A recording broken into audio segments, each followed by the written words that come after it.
경찰과 저희 입장에 대해서 소상하게 소명드리겠습니다.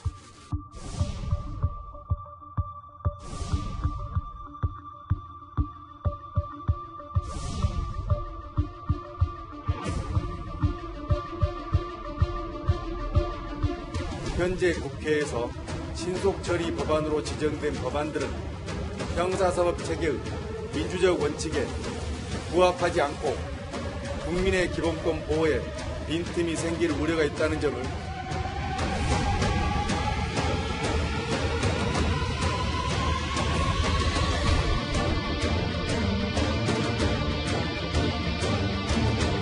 사람에 충성하지 않기 때문에 제가 오늘도 이런 말씀을 드립니다.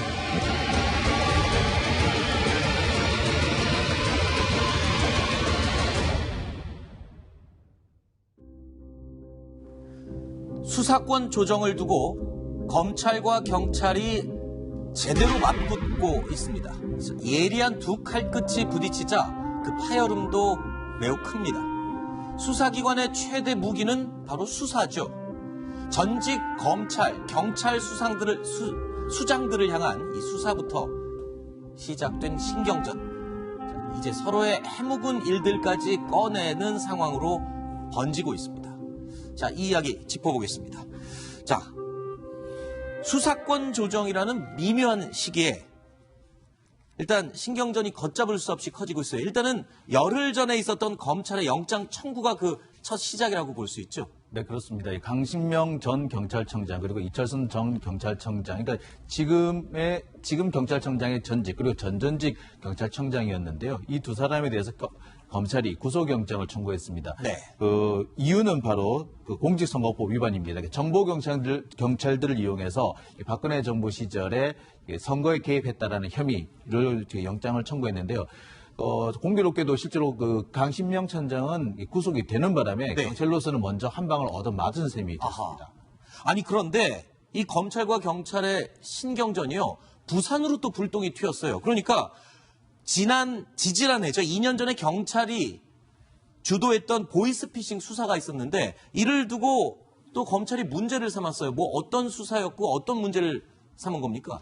네, 간단하게 얘기하면 그렇습니다. 이제 그 보이스피싱 조직에 네. 어떤 사람을 이제 정보원으로 침투시킨 겁니다. 아하. 침투시킨 사람은 원래 다른 혐의로 감옥에 갔던 사람인데 네. 이 사람이 경찰관을 찾아가죠. 사실은 내가 그 보이스피싱 조직의 수장을 잘 알고 있는데 네. 나를 거기다가 심어줘서 내가 거기서 잘 활동을 하면은 혹시 내 형량 깎아줄 수 있냐? 경찰이 오케이 갔다 와라 한 네. 거죠. 그게 2017년 3월이었습니다. 네. 근데 2017년 6월에 이 사람이 실제로 필리핀에 가가지고 보이스피싱 조직에 잠입하는 데 성공하죠. 네. 그래서 2018년 1월까지 활동을 합니다. 네. 그 그 결과 경찰은 뭐 수장이라든지 조직의 주요 직책을 받은 사람을 일망타진하는 데까지 성공하는데 네. 문제는 바로 이 정보원을 몰래, 민간인을 몰래 침입시키는 것 자체가 불법이라는 점이었던 거죠. 아니 그런데 영화 신세계에도 나오는 장면이잖아요. 그러니까 경찰을 폭력 조직에 잠입시켜서 거기서 이 수장이 되게 하는 뭐 이런 영화의 스토리인데 아니 어차피 뭐 보이스피싱 조직을 일망타진했다면 결과로 보면은 경찰 수사에서 쾌거를 이룬 거 아닌가요? 그렇긴 합니다만 그 범죄 조직에 들어간다는 것 자체가 엄청난 부담이라든지 생명의 위협을 감수하는 거지 않습니까? 네. 그렇기 때문에 반드시 공무원들만 해야 되는 게 있습니다. 민간인을 거기에 동원하는 것은 불법의 소지는 분명히 있어 보입니다. 네. 그렇기 때문에 검찰은 이 정보원을 잠입시킨 수사를 중단시키죠. 우리 귀국을 시킵니다. 아하. 그리고 그 일을 추진한 경찰관을 징계하라고 요구를 하죠. 근데 경찰이 보니까 그런 거예요. 이거 아니 결과적으로 얼마나 큰 성과를 거뒀는데. 그러니까요. 예. 조직을 일망타진했는데 이 사람을 왜 징계를 하느냐? 네. 우리는 징계 못하겠다라고 해서 불문 경고합니다. 자, 바로 여기서 검찰은 화가 난 거죠. 자존심이 상한 겁니다. 네. 검찰이 징계를 하라고 했는데 경찰이 감히 징계를 안 해? 그래, 좋아. 그럼 우리가 기소하겠어. 이렇게 된 겁니다. 근데 이게 아마 검찰 입장에서는 그럴 만한 이유가 있었다고 보여지는데 네. 시기상으로 대단히 미묘하죠. 네. 결국에는 이것이 검경 수사권 조정을 놓고 벌어질 수 있는 갈등이 아니냐. 실제로 검찰 측에서는 그런 얘기도 해요. 네. 지금 현재 신속 처리 안건으로 지정돼 있는 검경 수사권 조정 안에 보면은 네. 검사가 이 경찰관에게 징계를 요구할 수 있는 권한이 있습니다. 네. 그러니까 이렇게 예를 들어서 이제 재수사를 요구를 했는데 그 경찰이 제대로 수사를 하지 않으면은 징계 요구를 할 수가 있는데 경찰이 안 들어버리면 그만 아니냐? 자, 이게 바로 검경 수사권 조정의 난점을 그대로 보여준다라고 또 얘기를 하고 있죠. 이현정 의원님, 지금 얘기를 들어보니까 검경 수사권 조정의 문제점을 그대로 드러낼 수 있는 사건이다 보니까 2년 전에 있던 사건을 다시 또 검찰이 들고 나와서 이렇게 얘기를 하고 끄집어낸 겁니까? 네. 앞으로 아마 이런 일이 더 있을 겁니다. 그래요? 왜냐하면 사실 그동안 관행적으로 보면 어떤 면에서 보면 경찰 입장에서는 수사 성과를 내야 되고 검찰도 마찬가지로 어떤 면 성과를 내야 되지 않습니까? 네. 근데 사실 이거 그동안 문제 삼지 않았어요. 그러다가 갑자기 이제 이게 문제 삼기 시작을 한 겁니다. 원칙대로 하면 문제가 있죠. 그렇지만 그동안 수사 관행상 보면 사실 이렇게 해서 성과를 올리면 어떤 면에서 보면 누이 좋고 매부 좋고 이런 식이었거든요. 근데 문제는 이게 검찰과 경찰이 갈등이 생겨버리니까 그동안 관례적으로 봐줬던 것들도 사소하게 다 문제제기를 한 거죠. 자, 김순환 전 검찰총장 같은 경우도 사실 일선 검사가 문제는 이제 그 고소장을 잊어버려서 그걸 대신 이제 작성을 했어요. 예. 그러니까 그거를 징계를 해야 되는데 징계를 하지 않고 그냥 넘어갔다는 거예요. 네. 그래서 임은정 부장검사라고 아시겠지만 네네. 검찰에 있는 부장검사가 이제 경찰에다 고소를 한 겁니다. 아하. 그걸 가지고 이제 김순환 전 검찰총장을 비롯해서 전직 검찰 고위 간부들 지금 수사를 하고 있는 거예요. 네. 그러니까 그렇게 되기 때문에 결국은 이제 이 검찰과 경찰의 갈등 양상이 굉장히 진흙탕 싸움으로 징계되고 있는 그런 상황 같습니다. 자, 검찰과 경찰의 수사권 갈등이 고조되는 이런 상황에서 이제 이를 풀어야 하는 사람은요, 문무일 검찰총장의 후임입니다. 차기 검찰총장이죠. 왜냐하면 이제 문무일 검찰총장은 임기가 채 한 달 남짓밖에 남지 않았으니까요. 자, 차기 검찰총장은 부임하자마자 검찰개혁이라는 소용돌이에 휘말릴 공산이 아주 큽니다. 그리고 어제 차기 검찰총장 후보 천거 절차가 마감됐습니다. 현재 국회에서 신속처리 법안으로 지정된 법안들은 형사사법 체계의 민주적 원칙에 부합하지 않고 국민의 기본권 보호에 빈틈이 생길 우려가 있다는 점을 저는 사람에 충성하지 않기 때문에 제가 오늘도 이런 말씀을 드립니다.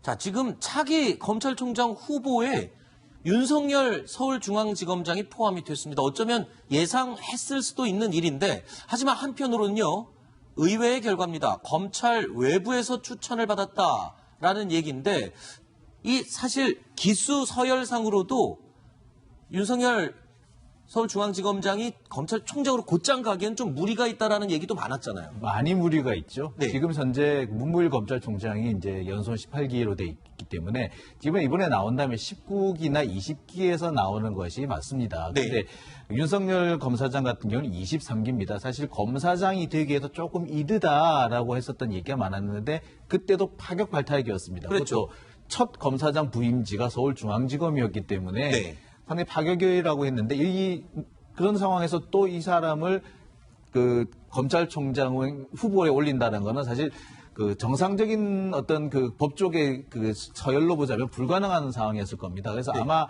그 검찰 내부라든지 법조계에서 추천은 한 것은 아니라고 보여지고 그럼 외부면 어디라고? 시민단체일 가능성이 높습니다. 지금 현재 뭐냐면 이게 검찰총장 이 후보 천거 절차는 국민 누구나 할 수 있습니다. 아하. 그러니까 지금 아마 15명에서 16명 이 정도, 이제 10수명 정도가 지금 그 추천을 받은 것으로 돼 있는데 8명 정도, 그러니까 그 고검장급들은 다 포함이 되는데 이분들은 보통 이제 검찰 내부나 또는 법조계에서 추천을 받은 것으로 보이는데 그 밖에 있는 분들, 특히 외부에서 들어가신 분들은 거의 대부분 외부 추천이 아닌가, 그러니까 민간인 추천이 아닌가 생각이 듭니다. 조수진 부장, 일각에서는 이 검찰총장 후보군이 지금 청거 절차가 마무리된 게 시기가 좀 빠른 게 아니냐는 얘기도 있는데. 좀이 아니라 많이 빠르죠. 많이 빠른 거예요? 네. 그러니까 이 문무일 검찰총장 같은 경우 임기 종료일이 7월 24일입니다. 네. 그런데 벌써 후임자의 후보 추천 절차가 이미 다 종료가 된 상황이에요. 네. 통상적으로는 50일가량 앞두고 나서 후보 추천위를 한다, 이런 공모가 되게 되거든요. 네. 근데 이번 같은 경우는 거의 100일 앞두고 벌어졌어요. 아하. 네. 그런데 이 시점이 굉장히 미묘해요. 그러니까 문무일 검찰총장 계속해서 민주주의 원칙에 반한다, 견제와 균형 원리 차원에서도 검경 수사권 조정안은 잘못됐다, 이렇게 비판하고 나서 바로 새 검찰총장 후보자 인선에 착수했거든요. 네. 그렇기 때문에 이것은 문무일 검찰총장의 어떤 레임덕을 조기에 가져옴으로써 힘을 빼려는 것 아니냐. 아하. 이런 의도가 있다라는 비판을 많이 받았고요. 그리고 이 외부 추천이라는 것은 외부라는 용어를 썼지만 국민 누구나 추천할 수 있습니다. 네. 그래서 한 가지 좀 말씀드리자면 네. 검찰을 오래 출입한 기자도 이번에 어떤 분을 추천했다고 합니다. 아하. 네. 제가 조금 전에 그 문무일 검찰총장의 임기를 한 달 남짓이라고 잘못 말씀을 드렸는데 2달 남짓 남은 상황입니다. 자, 그러니까 선거 절차가 굉장히 빠른 시기에 이루어졌다. 이 법조계와 정치권에서는요, 차기 검찰총장의 윤석열 지검장이 유력하다라고 입을 모으고 있습니다. 윤석열 지검장과 특별한 관계라고 알려져 있는 두 사람 때문인데요.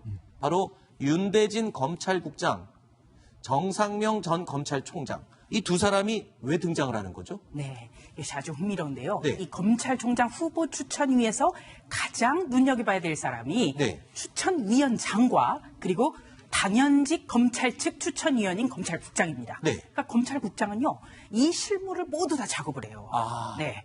그리고 정상명 검찰총장이 또 위원장을 맡았다는 것. 네.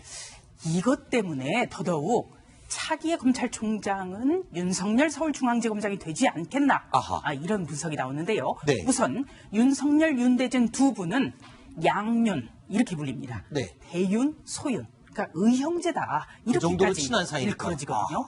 그런데 이 후보 추천위의 모든 실무를 바로 동생이라고 불리는 윤대진 검찰국장이 맡았고요. 아하. 정상명 검찰총장 같은 경우에는 윤석열 서울중앙지검장을 정말 아낍니다. 아. 이게 계기가 있었는데요. 2006년에 현대자동차 비자금 수사 때 정몽구 회장과 정의선 그 부회장 아들 부자를 함께 구속을 할 것인가 말 것인가 이럴 때 윤대진 당시 대검 연구관이 검찰총장실을 찾아갑니다. 네. 원칙대로 다 수사해야 된다. 네. 이때 반해버린 거예요. 네. 그래서 윤석열 서울중앙지검장이 2012년에 뒤늦게 결혼을 합니다. 네. 우리 나이로 53이셨는데요. 중매를 선 사람도 주례를 선 사람도 정상명 사람이- 검찰총장이었습니다. 예. 찾아간 사람이 윤대진 검찰 윤석열. 윤석열. 네. 그렇죠. 네, 아까 서울중앙지검장이 윤대진이라고 얘기를 하셔서 찾아갔습니다. 헷갈렸습니다. 예, 알겠습니다. 그러니까 과거 인연도 아주 가깝게 얽혀 있고 인맥으로도 가깝게 뭉쳐 있는 두 사람이 차기 검찰총장을 선정하는 작업을 모두 관리를 한다. 그렇기 때문에 윤석열 지검장이 차기 검찰총장이 될 가능성이 높다 이 말인데, 아니 그런데 아까 저기 장윤진 기자가 말씀을 해주셨는데 기수 파괴가 너무 심하기 때문에 지금 중앙지검장 갈 때도 말이 많았잖아요. 근데 청와대가 그거를 무릅쓰고 또 이렇게 할 수 있을까요? 그러니까 지금 이제 윤석열 중앙지검장이 유력하다는 배경이 나오는 이유가 이제 문재인 정부가 적폐청산을 어떤 면에서 계속하겠다라는 아하. 의지를 밝히고 있어요. 그런 면은 뭐 최근에 문재인 대통령의 이야기나 등등에서 보면 계속적으로 하겠다는 입장이 밝혀지기 때문에 아마 그런 측면에서 이제 윤 지검장한테 무게가 실리는 것 같은데, 문제는 사실은 지금 이제 차기 검찰총장은 첫 번째 과제가 이제 검경수사권 조정 공수처 문제입니다. 네. 근데 아까 윤석열 지검장이 이야기했듯이 자신은 사람에 충성하지 않고 조직에 충성한다고 이야기했죠. 그렇죠. 그 조직이 무슨 조직이겠습니까? 검찰 조직이거든요. 그렇죠. 자, 검찰은요, 굉장히 내부 조직의 어떤 그게 강합니다. 즉, 검찰의 권한을 조금이라도 뺏기는 문제에 대해서는 굉장히 내부 단결력이 세요. 그러면 윤석열 지검장이 과연 그러면 밑에 있는 검사들을 설득할 수 있을까요?